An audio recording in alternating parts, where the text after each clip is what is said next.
तो दोस्तों, क्योंकि सास भी कभी बहू थी सीरियल के आज के एपिसोड की शुरुआत होती है करण से, जो किसी को फोन करके बार बार रौनक की बेल के बारे में जानकारी लेने की कोशिश कर रहा होता है। लेकिन सामने वाला भी उससे यही कहता है कि सारी जानकारी सिर्फ गौतम ही दे सकता है। तो करण परेशान होकर कहता है कि वो कैसे पता करे, क्योंकि गौतम तो उसका फोन ही नहीं उठा रहा। इधर फोन रखने के बाद नंदिनी उससे पूछती है कि क्या हुआ।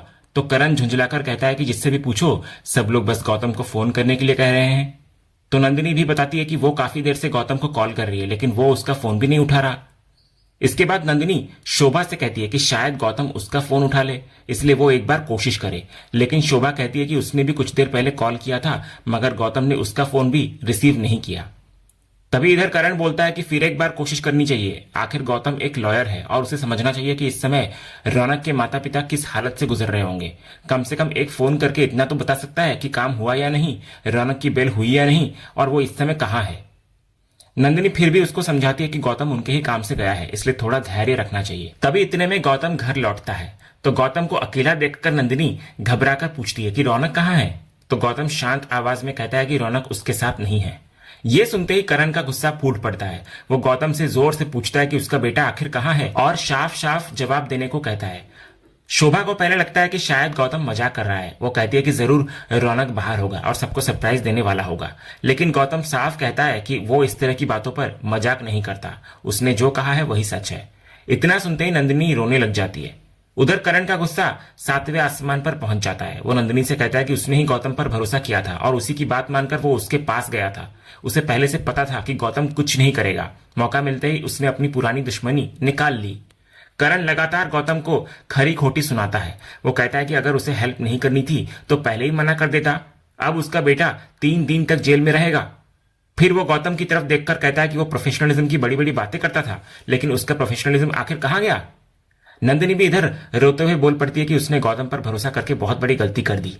गायत्री भी गौतम को समझाती है कि यह बिल्कुल ठीक नहीं है। घर का हर मेंबर सुबह से परेशान बैठा है। लेकिन करण का गुस्सा यही नहीं रुकता। वो कहता है कि उसने अपने आत्मसम्मान और जिद को छोड़कर सिर्फ अपने बेटे के लिए गौतम से हेल्प मांगी थी। एक बेटे को वो पहले ही खो चुका है और दूसरे को बचाने की उम्मीद में उसके पास आया था, लेकिन गौतम ने उसका भरोसा ही तोड़ दिया। अब गौतम पहली बार करण की बात सुनने के बाद जवाब देता है। वो कहता है कि करण ने अपने सेल्फ रेस्पेक्ट और ईगो को छोड़ा, ये उसकी अपनी चॉइस थी। लेकिन अगर वो उसके पास नहीं आता तो वो अपनी जिंदगी की सबसे बड़ी गलती कर देता, क्योंकि तब शायद रौनक आज घर वापस नहीं आ पाता। इतने में अचानक रौनक घर पर आता है और करण को पापा कहकर बुलाता है। तो रौनक की आवाज सुनते ही सभी लोग चौंक जाते हैं। सबकी नजर दरवाजे की तरफ जाती है और वहां रौनक को सही सलामत खड़ा देखकर पूरे परिवार की खुशी का ठिकाना नहीं रहता। नंदिनी दौड़कर रौनक को गले लगा लेती है। रोते रोते वो उससे पूछती है कि वो ठीक तो है ना। तो रौनक मुस्कुराकर कहता है कि अब वो बिल्कुल ठीक है। इसके बाद वो करण के गले लग जाता है। करण इधर भावुक होकर पूछता है कि आखिर उसे बाहर किसने निकाला। इस पर रौनक कहता है कि ये सब बड़े पापा यानी गौतम के कारण हुआ है। उन्होंने सिर्फ उसकी बेल ही नहीं करवाई, बल्कि पूरा केस ही खत्म करवा दिया। इतना ही नहीं, उसका नाम किसी भी पुलिस रिकॉर्ड में दर्ज नहीं होने दिया। यहां तक कि जिन लोगों ने उस पर आरोप लगाए थे उन्होंने उससे माफी भी मांगी और उसे सम्मान के साथ वापस भेज दिया। रौनक ये सारी बात बताते हुए गौतम की तरफ देखता है और उसका शुक्रिया अदा करता है। इसके बाद कहानी एक फ्लैशबैक में चली जाती है। फ्लैशबैक में गौतम की मुलाकात प्रेमचंद नारंग से होती है। नारंग गुस्से से कहता है कि रौनक ने उसके साथ धोखा किया है और 3 करोड़ के फ्रॉड में शामिल है, इसलिए वो किसी भी कीमत पर केस वापस नहीं लेगा और रौनक को सालों तक जेल में सड़ते देखना चाहता है वो। लेकिन गौतम उसे शांत रहने के लिए कहता है। वो याद दिलाता है कि पूरा बाजार जानता है कि कभी वो और करण बिजनेस पार्टनर थे, लेकिन बाद में उनका रिश्ता बेहद खराब तरीके से टूटा। तो नारंग इसका पूरा दोष करण पर डालता है। तभी गौतम कहता है कि वो मानता है कि करण के साथ काम करना आसान नहीं है। वो जिद्दी और सख्त स्वभाव का इंसान है, यहां तक कि वो अपने दुश्मन को भी करण के साथ पार्टनर बनने की सलाह नहीं देगा। लेकिन साथ ही गौतम नारंग को भी आईना दिखाता है। वो कहता है कि असली घोटाले तो खुद नारंग ने किए थे। करण ने उसे 1-2 नहीं बल्कि 9 बार गलत काम करते हुए पकड़ा था। इसके बावजूद उसने पुलिस केस करने के बजाय सिर्फ पार्टनरशिप खत्म की थी। गौतम फिर आगे बोलता है कि अगर करण चाहता तो उसी समय नारंग को जेल भिजवा सकता था और पूरे मार्केट में उसकी बदनामी कर सकता था, लेकिन उसने ऐसा कुछ नहीं किया। इसके बाद गौतम अपना असली दांव चलता है। वो कहता है कि रौनक ने उसे बताया है कि करण के पास आज भी नारंग के सारे पुराने काले करतूत सुरक्षित रखे हुए हैं सबूत के तौर पर। अगर करण ने पुराने मामले दोबारा खोल दिए तो नारंग की मुश्किलें बहुत बढ़ जाएगी। यह सुनकर नारंग के चेहरे का रंग उड़ जाता है। वो गौतम से पूछता है आखिर वो कहना क्या चाहता है। तो गौतम साफ शब्दों में कहता है कि अगर नारंग खुद जेल जाने से बचना चाहता है तो उसे तुरंत रौनक के खिलाफ दर्ज किया गया केस वापस लेना होगा, क्योंकि दोनों जानते हैं कि रौनक निर्दोष है। तो इस पर नारंग हैरान होकर गौतम से पूछता है कि जो आदमी हमेशा कहता था कि उसकी करण से बिल्कुल नहीं बनती, आज वही उसकी हेल्प क्यों कर रहा है। इस पर गौतम मुस्कुराते हुए कहता है कि वो सबसे पहले एक प्रोफेशनल लॉयर है। अगर उसका क्लाइंट निर्दोष है और उसने उसकी फीस दी है तो फिर वो पूरी ईमानदारी और पूरी ताकत से उसका केस लड़ेगा। आखिर में गौतम नारंग के सामने आखिरी शर्त रखता है। वो कहता है कि फैसला उसे अभी और इसी वक्त लेना होगा। अगर उसने केस वापस ले लिया तो बात यहीं पर खत्म हो जाएगी, लेकिन अगर उसने ऐसा नहीं किया तो रौनक को तो 2-4 दिन में बेल मिल जाएगी, लेकिन उसके खिलाफ इतने मजबूत सबूत हैं कि उसे खुद जेल जाने से कोई नहीं बचा पाएगा। फिर गौतम मुस्कुराते हुए कहता है कि 3 के 4 और 4 के 7 करने में वो माहिर है, इसलिए उसके खिलाफ केस को और मजबूत बनाने में उसे बिल्कुल भी देर नहीं लगेगी। इसके बाद गौतम आखिरी बार नारंग से पूछता है कि उसका फैसला क्या है। उसे अभी के अभी फैसला लेना होगा और इसी वक्त। इसके बाद फ्लैशबैक खत्म होता है। फिर रौनक पूरे परिवार के सामने बता रहा होता है कि आखिरकार नारंग ने अपना कंप्लेंट वापस ले लिया। अगर बड़े पापा ऐसा नहीं करते तो पता नहीं उसका क्या होता, शायद वो अभी भी जेल में ही होता। वो पूरे दिल से गौतम का शुक्रिया अदा करते हुए कहता है कि ये सब सिर्फ बड़े पापा के कारण संभव हो पाया। तभी शोभा रौनक से पूछती है कि अगर सब कुछ ठीक हो गया था तो वो गौतम के साथ घर क्यों नहीं आया। इसके बाद वो गौतम से भी सवाल करती है कि उन्होंने घर पर किसी को पहले से ये सब क्यों नहीं बताया। इस पर गौतम मुस्कुराते हुए कहता है कि उसे बोलने का मौका ही किसने दिया था। जैसे ही वो घर पर आया सभी लोगों ने बिना कुछ सुने उस पर सवालों और आरोपों की बारिश शुरू कर दी। यह सुनकर गायत्री मुस्कुराती है और कहती है कि मतलब शोभा सही कह रही थी, वो सच में पूरे परिवार को सरप्राइज देना चाहता था। फिर दामिनी भी मजाकिया अंदाज में कहती है कि ऊपर से उसने शोभा को भी डांट दिया कि वो ऐसी बातों में कभी कोई खेल या मजाक नहीं करता। इस पर गौतम कहता है कि उसने झूठ नहीं बोला था। जब वो घर पहुंचा था तब सच में रौनक उसके साथ नहीं था। इसके बाद गौतम पूरे परिवार को समझाता है कि आखिर रौनक उसके साथ क्यों नहीं था। वो बताता है कि उसके जूनियर एडवोकेट्स पुलिस स्टेशन में रौनक की रिहाई से जुड़ी सारी फॉर्मेलिटीज पूरी कर रहे थे। क्योंकि वो एक सीनियर एडवोकेट है इसलिए खुद जाकर पेपर वर्क नहीं करता। उसका काम केस जीतना और शिकायत वापस करवाना था, जो वो पहले ही कर चुका था। दामिनी फिर कहती है कम से कम ये बात तो घर पर बता सकते थे ना, सब लोग सुबह से कितनी टेंशन में थे। इस पर गौतम हल्की मुस्कान के साथ कहता है कि सबसे ज्यादा टेंशन तो करण को हुई थी। उसने तो बिना कुछ जाने उसके बारे में न जाने क्या क्या बोल दिया। अब जबकि रौनक सही सलामत वापस आ गया है और पूरी सच्चाई सबके सामने आ चुकी है तो उसे पूरा यकीन है कि इस समय करण खुद सोच रहा होगा कि उसने गुस्से में गौतम को कितना कुछ सुना दिया। गौतम फिर मुस्कुराते हुए कहता है कि सच कहे तो उसे ये सब देखकर काफी मजा आया। इसके बाद रौनक एक बार फिर गौतम के पास जाकर उनका धन्यवाद करता है। वो कहता है कि अगर बड़े पापा उसकी हेल्प नहीं करते तो शायद आज वो इस घर में वापस भी नहीं आ पाता। तो रौनक की बात सुनकर दामिनी बोलती है कि करण का गुस्सा तो वो समझ सकती है, लेकिन नंदिनी ने भी बिना कुछ जाने गौतम पर शक कर लिया। इसके बाद वो गायत्री से भी पूछती है कि क्या उन्हें भी लगा था कि गौतम कुछ गलत करेगा। फिर दामिनी करण की तरफ देखकर कहती है कि एक बात तो बिल्कुल साफ है कि आज उसका बेटा अगर उसके सामने खड़ा है तो सिर्फ गौतम की वजह से। अब वो क्या कहना चाहता है इस पर, लेकिन इससे पहले कि करण कुछ बोल पाता गौतम दामिनी को रोक देता है। वो कहता है कि वो करण से किसी जवाब की उम्मीद न रखे, क्योंकि वो एक बहुत ही इगोइस्टिक इंसान है। उसे कभी ये पसंद नहीं आता कि कोई उससे बेहतर साबित हो जाए। आज भी उसकी जिद और बेवजह की अहंकार की वजह से उसका अपना बेटा मुश्किल में फंस गया। गौतम आगे बोलता है कि उसे बिल्कुल उम्मीद नहीं है कि करण कभी उसका धन्यवाद करेगा, क्योंकि इंसान की फितरत इतनी आसानी से नहीं बदलती। करण हमेशा उसकी काबिलियत पर शक करता रहेगा और उसे हमेशा यही लगेगा कि गौतम जो भी करता है गलत ही करता है। फिर गौतम करण की तरफ देखते हुए कहता है कि इतना सब कुछ होने के बाद भी उसके चेहरे पर वही अकड़ दिखाई दे रही है। तभी शोभा करण से कहती है कि आज चाहे उनके बीच कितनी भी दूरियां हो, लेकिन सच्चाई यही है कि गौतम के कारण उसका बेटा सही सलामत घर लौट आया है। दोनों भाइयों की सोच अलग हो सकती है, लेकिन जरूरत पड़ने पर दोनों एक दूसरे के परिवार के लिए खड़े भी होते हैं। गायत्री भी यही कहती है कि आखिर परिवार का असली मतलब भी यही होता है। इसके बाद नंदिनी गौतम की तरफ देखकर दिल से उसका धन्यवाद करती है, लेकिन गौतम साफ कहता हुआ नजर आता है कि उसे किसी का थैंक यू या सॉरी नहीं चाहिए, बल्कि आज वो बहुत खुश है। इतना कहकर वो अपने बेटे नकुल को बुलाता है और सबके सामने कहता है कि अब उसकी शादी पूरे धूमधाम से होगी। वो नकुल से कहता है कि मुंबई का सबसे बड़ा वेडिंग प्लानर बुक करे, वैष्णवी के लिए सबसे अच्छे कपड़े और गहने खरीदे और अपने लिए भी बढ़िया कपड़े ले।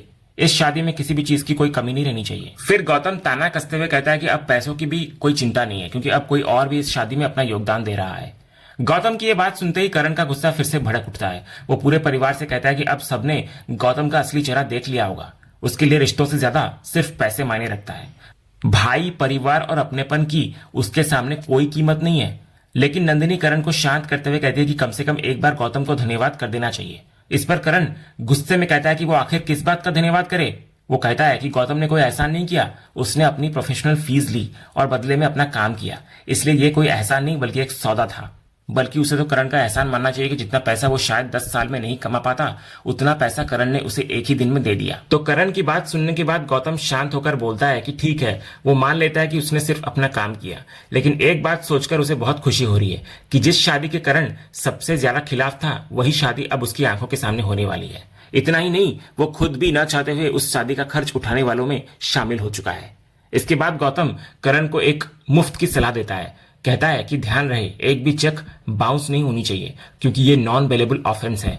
अभी तो उसने रौनक को जेल से बाहर निकाला है, लेकिन अगर चेक बाउंस हुआ तो वो करण को खुद जेल भिजवा देगा और उस वक्त उसे बचाने वाला कोई नहीं होगा। आखिर में गौतम कहता है कि अब वो बहुत थक चुका है और आराम करने जा रहा है। आज उसे बहुत चैन की नींद आएगी, क्योंकि अब उसे ये चिंता बिल्कुल नहीं है कि नकुल की शादी का खर्च कैसे उठेगा, क्योंकि अब उस जिम्मेदारी में करण भी उसका साझेदार बन चुका है। इस पर करण गुस्से में गौतम को कहता है कि उसने उसकी कोई जिम्मेदारी नहीं उठाई है, बल्कि सिर्फ उसे फीस दी है। अब उन पैसों का वो जो चाहे करे, चाहे उन्हें फेंक दे या जला दे, उसे कोई फर्क नहीं पड़ता। लेकिन एक बात नहीं बदलेगी कि वो इस शादी के पहले भी खिलाफ था, आज भी खिलाफ है और हमेशा रहेगा। इतना बोलकर करण वहां से गुस्से में चला जाता है। अगली सुबह गौतम फोन पर मिस्टर सिंघानिया को नकुल की शादी का निमंत्रण दे रहा होता है।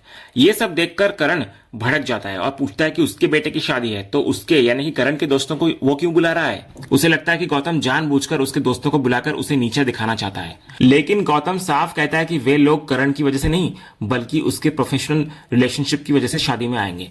फिर वो ताना कसते हुए कहता है कि रिश्ते निभाना करण को कभी आया ही नहीं। जिसने अपनी मां तक के साथ रिश्ता नहीं निभाया, वो दूसरों को रिश्तों का मतलब क्या समझाएगा।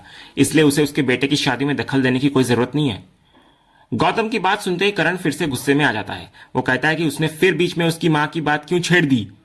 वो पहले भी साफ कह चुका है कि वो उस औरत से नफरत करता है। इस पर गौतम भी ऊंची आवाज में कहता है कि जहां करण उनसे नफरत करता है, वहीं वो अपनी मां से बहुत प्यार करता है। दोनों भाइयों के बीच माहौल फिर से गर्म होता हुआ नजर आता है। तभी नंदिनी बीच में आकर करण को शांत करने की कोशिश करती है और पूछती है कि आखिर हुआ क्या है। तो करण गुस्से में कहता है कि हमेशा की तरह इस बार भी गौतम ने उसे सबके सामने नीचा दिखाने का मौका ढूंढ लिया है। उसे अच्छी तरह पता है कि करण इस शादी में शामिल नहीं होगा, इसलिए जानबूझकर उसके दोस्तों को बुला रहा है वो, ताकि बाद में लोग उसी का मजाक उड़ाएं। इसके बाद करण गौतम को खुली चुनौती देते हुए कहता है कि अगर उसे अपने बेटे की शादी इतनी धूमधाम से करनी है तो वो करके दिखाए। वो भी देखेगा कि आखिर ये शादी कैसे होती है। इस पर गौतम भी तुरंत कहता है कि अगर करण में दम है तो वो उसे रोक कर दिखाए। दोनों भाइयों के बीच बहस इतनी बढ़ जाती है कि घर का माहौल फिर से तनावपूर्ण हो जाता है। ये देखकर गायत्री गुस्से में दोनों को डांटती है। वो कहती है कि दोनों हमेशा कोई ना कोई नया मुद्दा निकालकर लड़ाई शुरू कर देते हैं, अब उन्हें ये सब बंद कर देना चाहिए। लेकिन दोनों में से कोई भी उनकी बात सुनने को तैयार नहीं होता और बहस लगातार चलती रहती है। इसी बीच तुलसी वहां हाथ में एक बर्तन लेकर पहुंचती है। दोनों भाइयों को झगड़ते देखकर वो ताना कसते हुए कहती है कि ये घर अब घर नहीं बल्कि चिड़ियाघर बन चुका है। यहाँ लोगों से टिकट लेकर एंट्री करवानी चाहिए ताकि सब आकर देख सकें कि इंसान जानवरों की तरह कैसे लड़ते हैं। इतना कहने के बाद तुलसी सबसे पहले वो बर्तन करण की तरफ बढ़ाती है और मुस्कुराकर पूछती है क्या वो माँ के हाथ का हलवा खाएगा। लेकिन करण उनकी बात का कोई जवाब नहीं देता। इसके बाद तुलसी वही बर्तन गौतम की तरफ बढ़ाती है तो गौतम बिना देर किए खुशी खुशी हाँ कहता है और खुद ही बर्तन का ढक्कन खोल देता है। लेकिन जैसे ही ढक्कन खुलता है अंदर कुछ भी नहीं होता। गौतम हैरानी से पूछता है कि बर्तन तो पूरी तरह खाली है। इस पर तुलसी कहती है कि जब प्यार ही नहीं बचा तो हलवा कहां से आएगा। माँ से प्यार नहीं करना, हर वक्त लड़ना और फिर उम्मीद रखना कि माँ अपने हाथ का हलवा खिलाए, ये कैसे हो सकता है। इसके बाद तुलसी बड़े आराम से जाकर बैठ जाती है और कहती है कि उसका भी हलवा खाने का मन है। वो मोबाइल निकालकर 10 मिनट में हलवा ऑर्डर कर देती है और मुस्कुराते हुए कहती है कि अब वो अकेले ही खाएगी।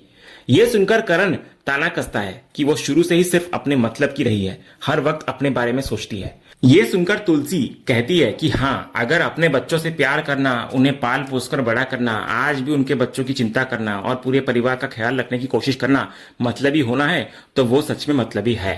इसके बाद तुलसी सीधे करण की तरफ देखकर ताना कसती है कि लेकिन करण तो बिल्कुल भी मतलबी नहीं है। उसने बिना किसी मतलब के माँ का प्यार ठुकरा दिया, बिना किसी मतलब के अपने पिता का बिजनेस अपना लिया और बिना किसी मतलब के इस घर का बंटवारा तक कर दिया।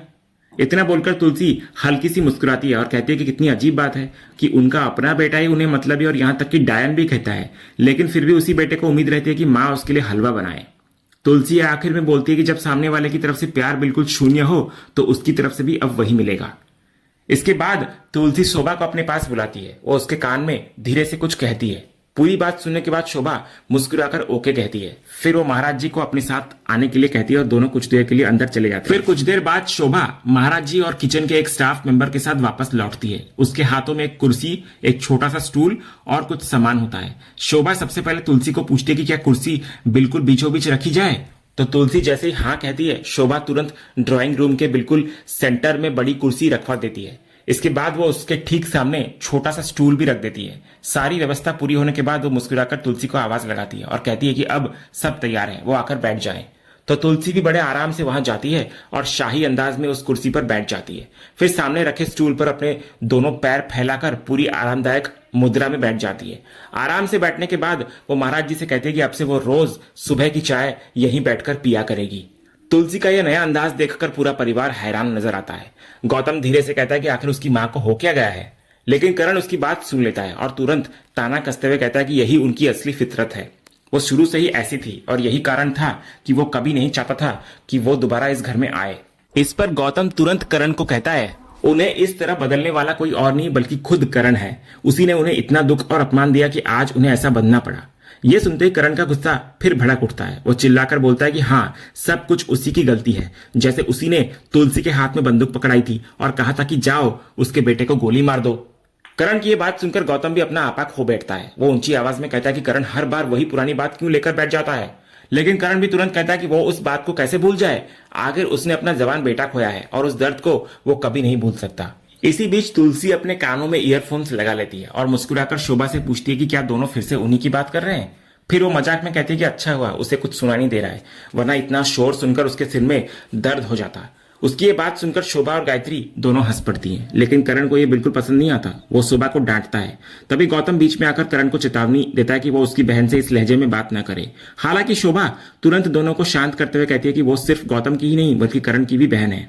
इसके बाद करण फिर गौतम को चुनौती देता है और देखते ही देखते दोनों भाइयों के बीच एक बार फिर तीखी बहस शुरू हो जाती है। उधर तुलसी इन सबसे बेखबर ईयरफोन्स लगाए मन ही मन ठाकुर जी से प्रार्थना करती है। वो कहती है कि जैसे महाभारत के युद्ध में उन्होंने हमेशा धर्म और सत्य का साथ दिया था, वैसे ही आज उनके घर में चल रही इस महाभारत में भी वो सच का ही साथ देंगे। और इसी भावुक सीन के साथ आज का ये एपिसोड यहीं पर खत्म होता है। तो दोस्तों, आज के एपिसोड पर आपकी क्या राय है? अपनी राय हमें कमेंट करके जरूर बताइए। अगर आप क्योंकि सास भी कभी बहू थी की हर नई अपडेट सबसे पहले देखना चाहते हैं तो हमारे इस चैनल को सब्सक्राइब करें और बेल आइकन को भी जरूर ऑन कर लें ताकि आने वाली कोई भी वीडियो आपसे मिस न हो। फिलहाल आज के लिए बस इतना ही। हम फिर मिलेंगे अगले एपिसोड की एक और शानदार अपडेट के साथ। तब तक के लिए धन्यवाद।